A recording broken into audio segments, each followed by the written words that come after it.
welcome to the show.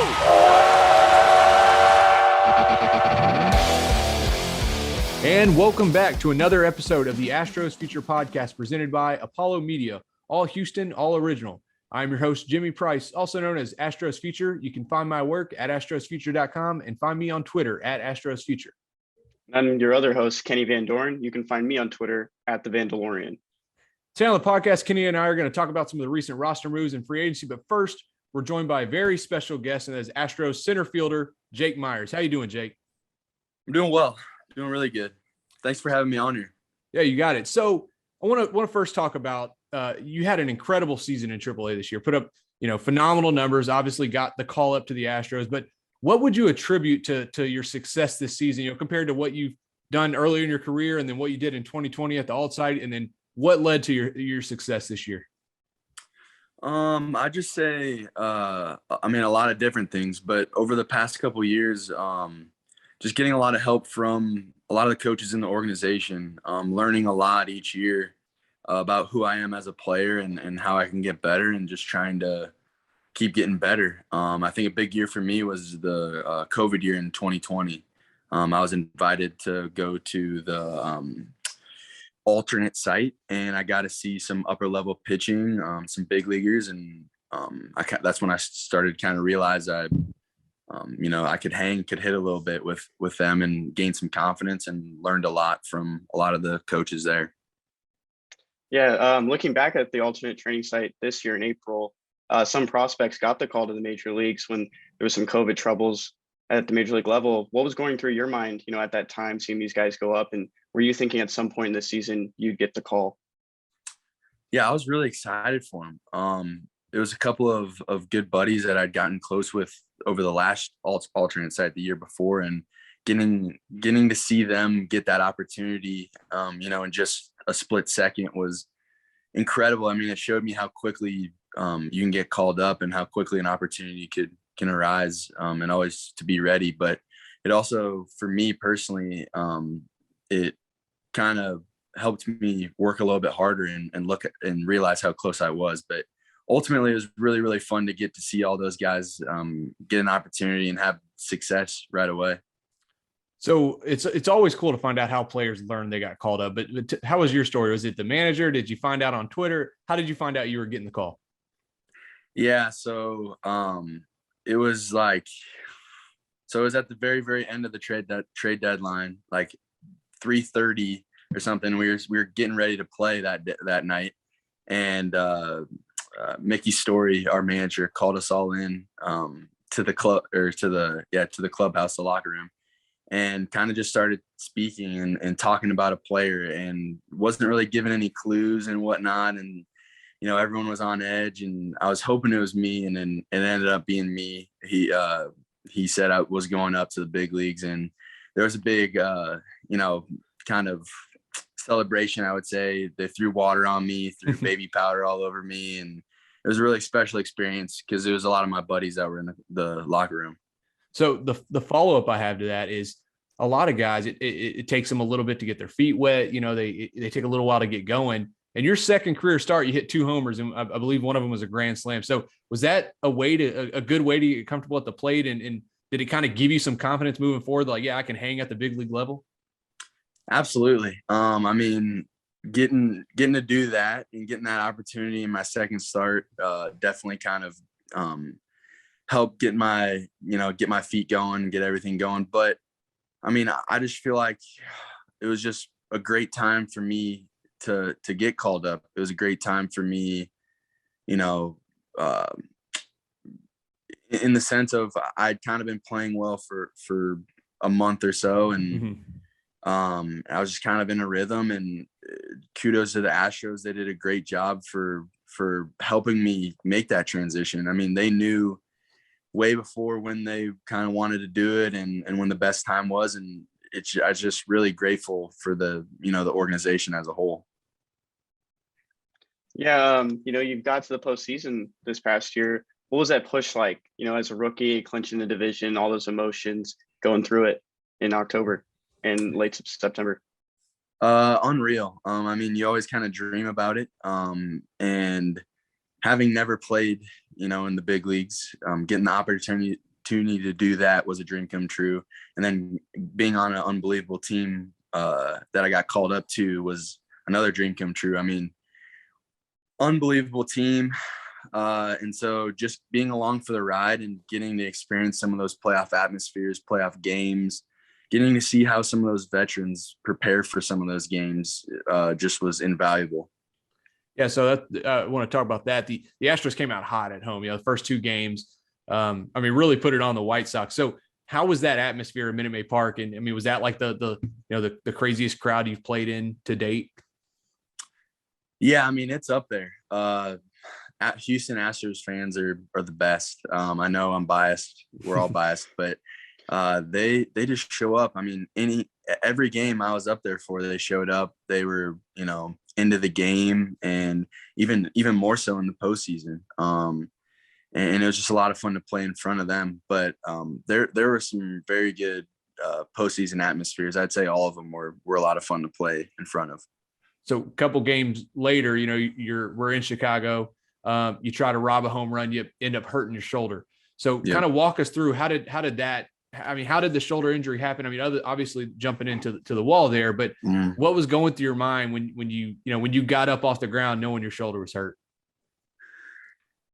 So I've only seen the replay one time. I remember it pretty vividly.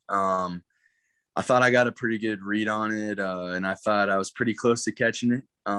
But as I've been told, I kind of just missed it. I think the wind kind of carried it a little bit farther than I had thought, but I wish I would have caught it. But I didn't. I think right away I kind of knew something was wrong. I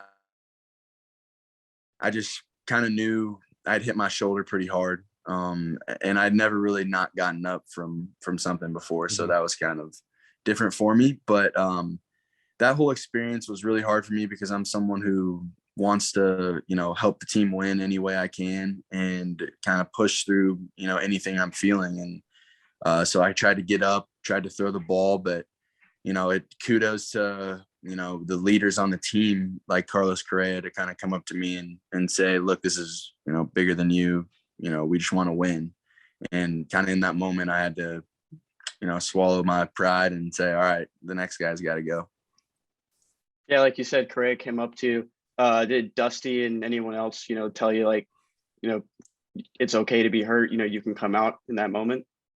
Not really. Dusty and the trainers had asked me like, what's going on? What are you feeling? Dusty actually specifically said, what's going on? How can you throw? And I remember saying I can throw about 50%, it seems like. And he's like, well, okay. And that's kind of when he made the decision, because you have to be able to throw, especially in postseason baseball. So I think that's kind of what determined the decision there. So I don't know how much details you can give on it, but how's the rehab going so far for you this offseason? It's going really good. Feeling a lot better than I was. And I'm just, excited for what the future holds. So you got to, despite the injury, you were still with the Astros squad through the remainder of the postseason and kind of got to experience the World Series and the atmosphere. And like you mentioned, seeing how some of the veterans are preparing for those playoff games, the pitchers, the hitters. Do you think that's going to give you an edge moving forward, kind of experiencing that? And although you weren't on the field, you still had the same preparation. You saw that, what went into being successful in such a deep postseason run. Do you think that that's going to help you moving forward? Absolutely. Just to experience something like that at the highest level, play the longest amount of baseball you can play in my first year, I think will carry me through the rest of my career. I'll draw things from guys I got to play with, all throughout the roster, things I learned from them each day, and just getting to see how they went about their business, especially in that type of baseball, I'll be able to use the rest of my career. Yeah, we'll jump back into like the rehab. During that time you were on the taxi squad, still in the dugout. What was going through your mind with your shoulder, and were you thinking, maybe I could have a chance of coming back? Once I once I was on the taxi squad, I still knew I had a chance. Possibly it was kind of a long shot to maybe pinch run or hit, but at that point, in the World Series, I kind of knew it was a long shot for me to come back.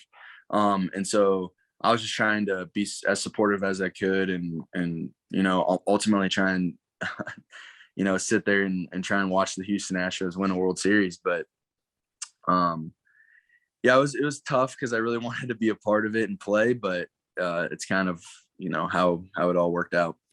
So what was your favorite moment? I know obviously you got I believe it was an RBI single, and was it game 1 against the White Sox? Taking that away, what was your favorite moment in the playoff run? Was it the big 9th inning against Boston? Was it the Correa watch thing? It's my time. What was your favorite moment? Honestly, my favorite moment was when Greinke got a pinch hit. That was my favorite moment.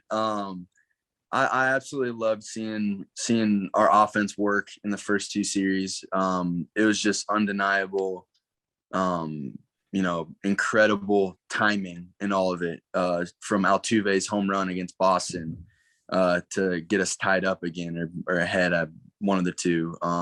Have you been, doing anything to keep, in baseball shape and anything of that manner? Absolutely. Just trying to stay in shape and kind of do what I've been doing the past couple of years in pro ball and get started up and try to help Astros win as much as I can. Looking, from a year from now, this is a question I really like to ask, prospects, young guys. Where do you hope to be in your game? Like, what goals are you setting now or at the beginning of the season in spring training that you want to meet by September, by October? Really for me, it's team goals. I want the Astros to be top of the division and making the playoffs. And I think that's step 1. And whatever I can do to help, whether that's just be a great teammate or do whatever I can on the field.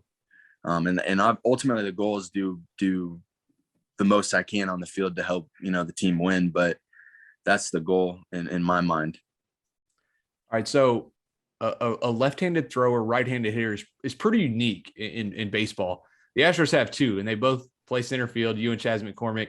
And so y'all are platooning, but you're doing something that's pretty unique. And then I know there's another guy down in the minors, Matthew Barefoot, also is the same way. So, is that how is that? Being that unique category with Chas, y'all are splitting time in center field, and kind of describe the relationship between y'all that y'all probably have, splitting that time out there.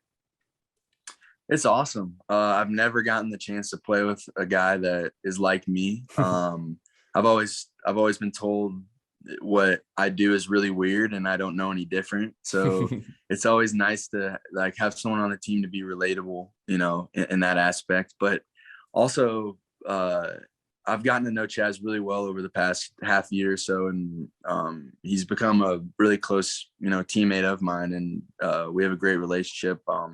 Talk to him every day, just a great teammate.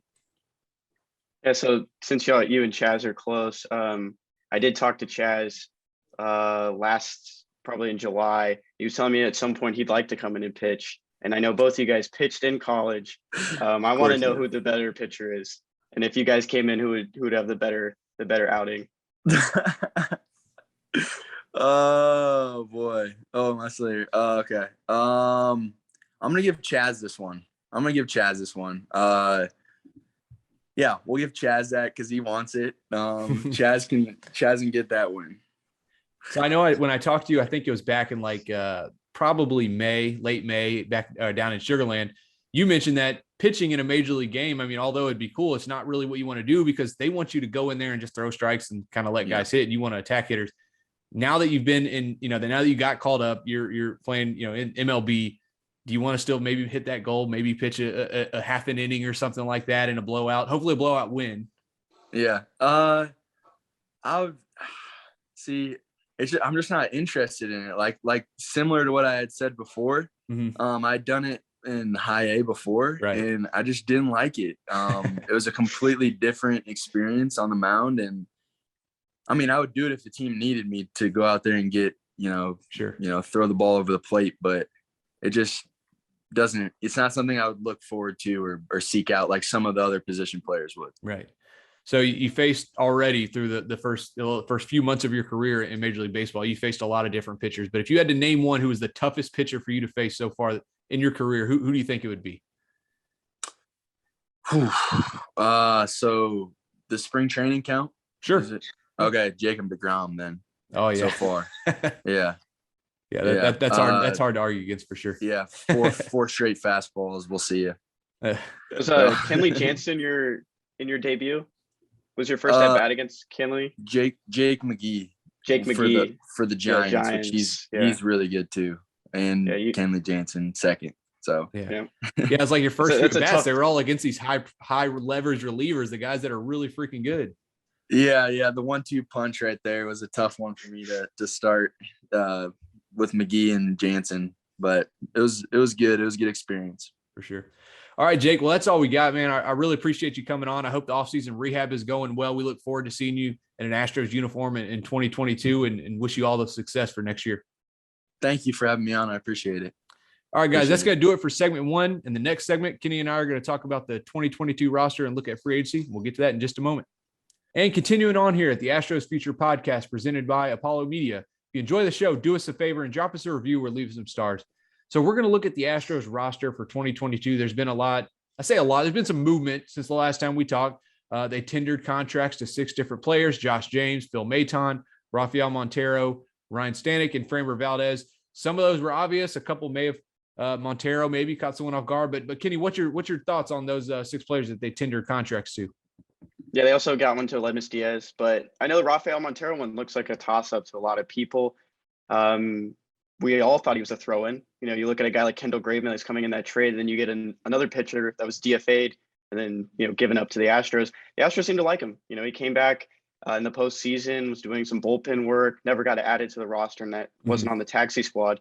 But it's $3 million. That's what MLB Trade Rumors is projecting that he'll make in arbitration. It's not damaging to the payroll.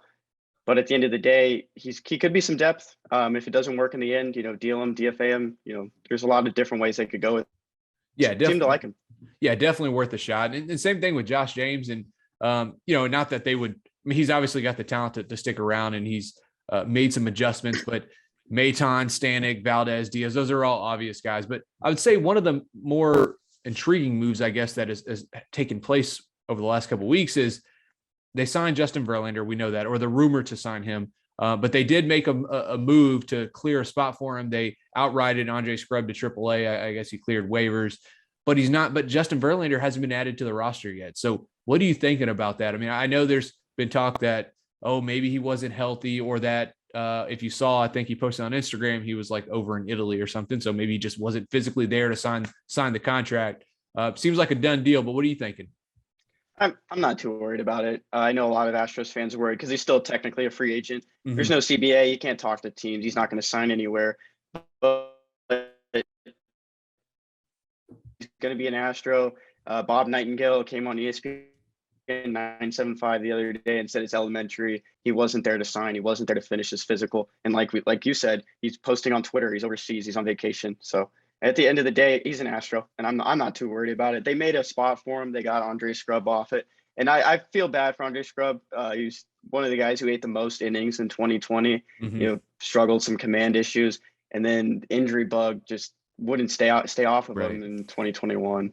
Yeah, well, fortunately for him, I mean, I guess kind of for the Astros too, is he did clear waivers, so he was able to go back to AAA. So we'll still get a chance to maybe see what he can do in 2022. Like you said, he had some good numbers in 2020, and then he just couldn't stay healthy this year. But we've seen him have success at the big league level. So still another option down in AAA if they need to bring up another arm. But on the topic of the bullpen, they did go out and sign somebody, Hector Neris, who isn't a very popular name. But you go back and look at his numbers, and man, the guy's had some really good seasons. I mean, I'd say he's had 3 seasons that were probably really good, a couple that were off. Last year he was solid, but the one consistent thing for his entire MLB career to this point is that he strikes guys out. He's got a career 11.5 K per 9. Last year he was at like 11.9. Seems like another solid reliever. The Astros are going to be a slot in, kind of in that 7th, 8th role to mix with Stanek. Yeah, it's one of those names that James Click, you said, it's not a popular name. Ryan Stanek, Yimi Garcia.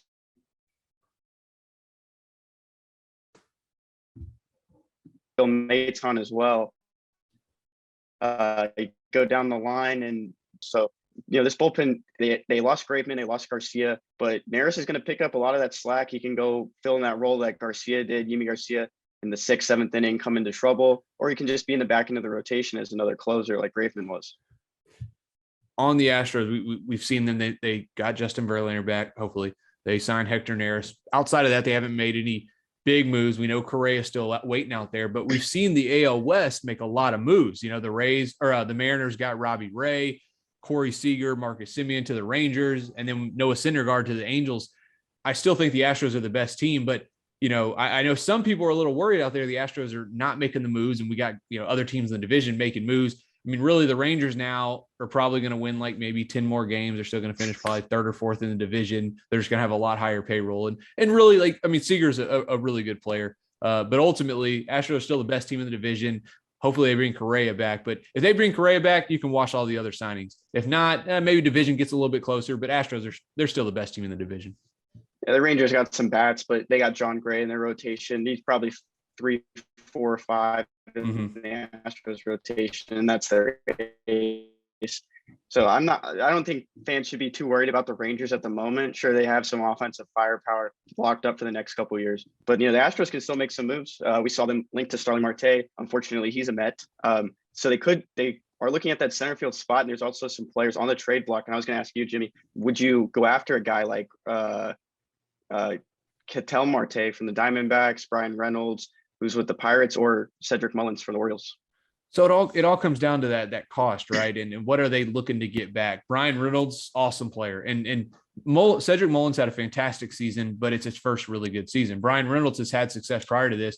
Guy I would love to add to the Astros lineup, but ultimately, what does it cost? You got Pedro Leon coming, you got Corey Lee, you got Hunter Brown, and I would imagine that the Pirates, and rightfully so, are going to want to ask for probably 2, 3, 4 top prospects.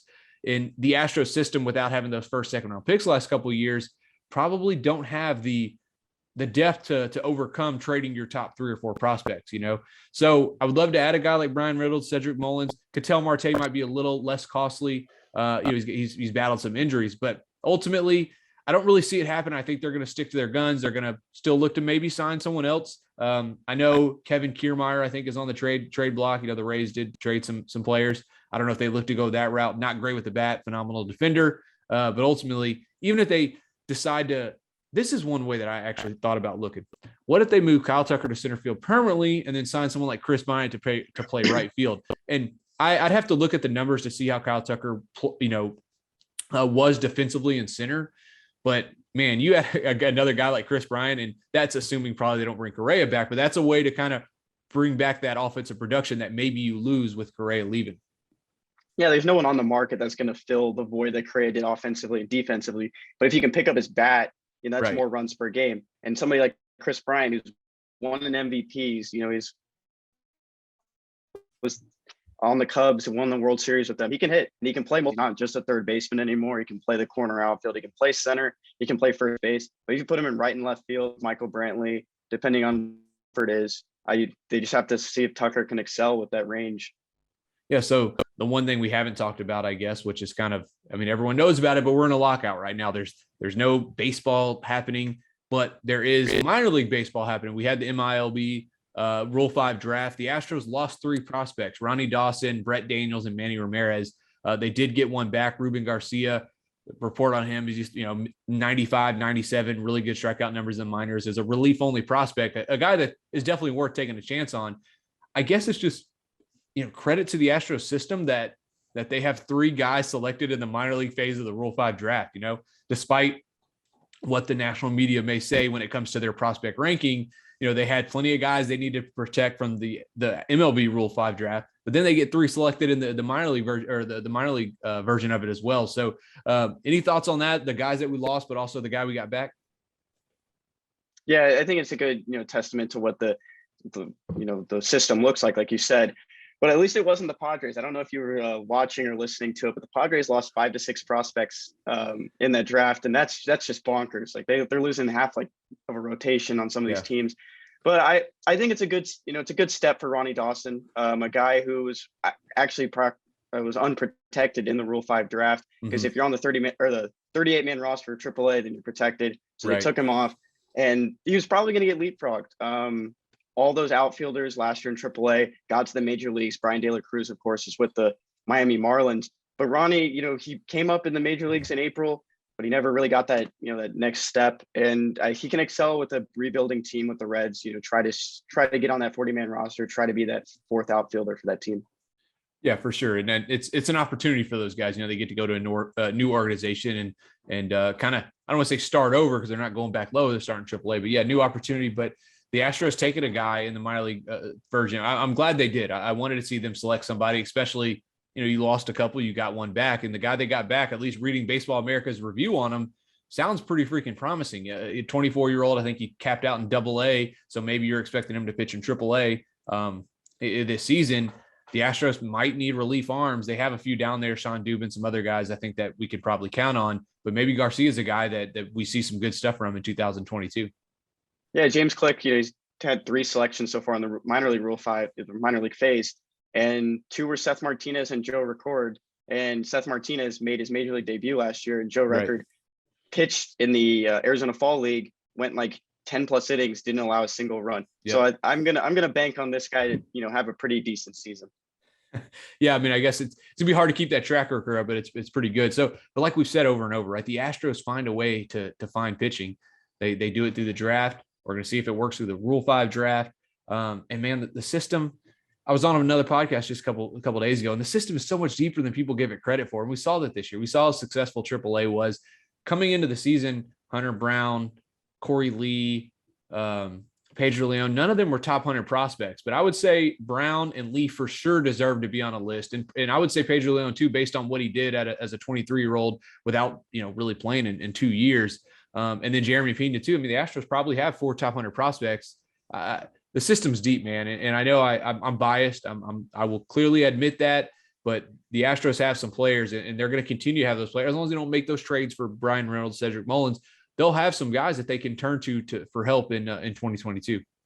Yeah. Fangraphs recently redid their top 100, and the Astros had 4 guys on it. And those are the 4 guys you named. And they had 2 other guys on the back end looking in. And one was Jairo Solis, who's on the Astros 40-man roster and hasn't pitched in 2 years. He's had Tommy John. So they're still high on him, and he's a young guy. So yeah, then he's an interesting candidate because phenomenal numbers. Young guy in the minor league, had awesome numbers, and then ended up getting hurt. Like I said, the 2 Tommy John surgeries.